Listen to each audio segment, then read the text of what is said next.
આ મકાનનું ફોર્મ અમે ભરેલું 2019માં અને 2019 થી 20 ને 21 થયું ત્યારે અમે નિરવના નગરપાલિકામાં કોઈ બીને પૂછ્યું કે અમારું ફોર્મ કેમ નહીં પાસ થાય તો લોકોનો પાસ થાય ને તો કે તમારું ફોર્મ રિજેક્ટ ગયું તો કયું કાગળ જોઈશે તો સંમતિપત્ર જોઈશે કે તમે સંમતિપત્ર કરાયું દિયરોના નણંદોને બધાને ભેગા કર્યા સંમતિપત્ર કરીને પાછું આલ્યું 2022માં પાછું કર્યું તો આ 25 થઈ તો હજુ પાસ નહીં થયું લોકોને ધાબા ઉપર ધાબા ભરાય અને કોઈ મજૂરી કરતો હોય કડિયા કામ મજૂરી કરીને જીવતો હોય એમના ઘરોની સુવિધા ના મળે સ્લેબ ઉપર સ્લેબ મારી આલવાનો તમ કઈ એવા કંઈક ખિસ્સામાં નાખતા હશે અમે નહીં નાખતો તો હું કહેતા હોય તો અમે હોય નાખ્યા લઈએ ઉછીના લાઈન નાખ્યા લઈએ વ્યાજે લાઈન નાખ્યા લઈએ પણ અમારું હરખું તો થઈ જાય થોડું અમે કરીએ થોડું એ થાય.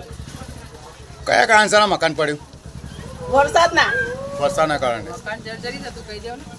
મકાન જાય એવું હતું તો અમે ફોર્મ ભર્યો હતો પણ અમારો ફોર્મની હમું જોઈ કોણ?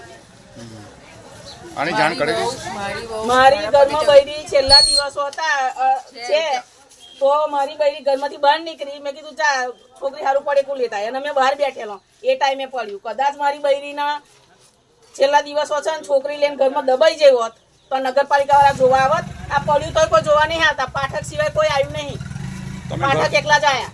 ઘરમાં કેટલા જણ હતા? અમે ઘરમાં 6 જણ છે એમ તો. કોઈને ઈજા થઈ છે? ના કોઈને ઈજા નહીં થઈ. હવ શું નામ? અમારું ફ્રીજ ને અમારું બધું ઘરમાં બધું જ સામાન રોટલો વરી ગયું છે ને આખું ઘર બેસી ગયું ચોમાહામાં અમારે કરવું હું હવે તાત્કાલિક. કોઈને ઈજા થઈ છે? ના ઈજા નહીં થઈ. શું નામ તમારું? જોશનાબેન રમણભાઈ સાવલી.